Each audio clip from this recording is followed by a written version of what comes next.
Hi there, welcome back to our next installment in our series educating you about dealing with a foot injury in New York. Today we're going to talk about what do you do after the surgery.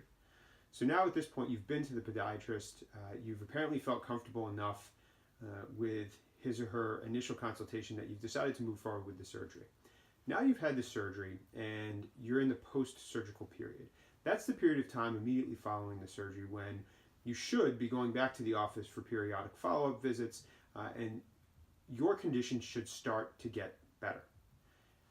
The question is, what do you do if it doesn't get better? And when do you seek to get a second opinion?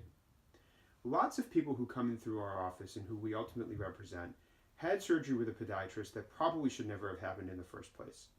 Often there's a mistake during the surgery to make things worse, and after the surgery the patient has lots of problems. One of the more common problems that we see is that the thing doesn't heal.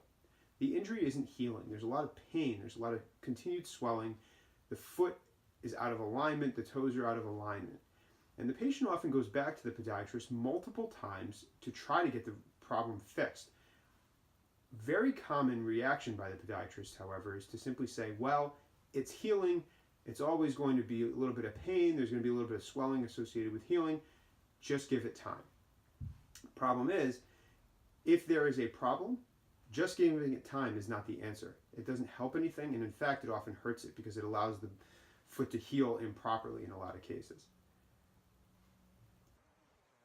1 or 2 follow-up visits, and you do not feel that you're being adequately listened to, or that the podiatrist is giving you adequate care, is not taking x-rays, is not monitoring the foot appropriately, it may be time for you to get a second opinion.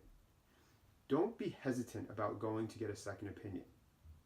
If the podiatrist gives you a hard time about it or asks you questions about it, that is a sign that you need to get a second opinion. You need to talk to somebody else and think about what your options might be moving forward.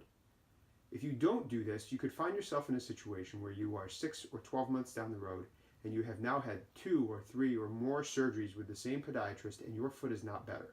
That is a worst case scenario, but it's one that we've seen play out many times over. So, if you have questions, please feel free to give us a call. Our job is to educate, empower, and guide individuals in malpractice and injury cases in New York State. We're happy to do it. Otherwise, we'll see you here next time when we talk about what to do if things go wrong. Thanks for watching.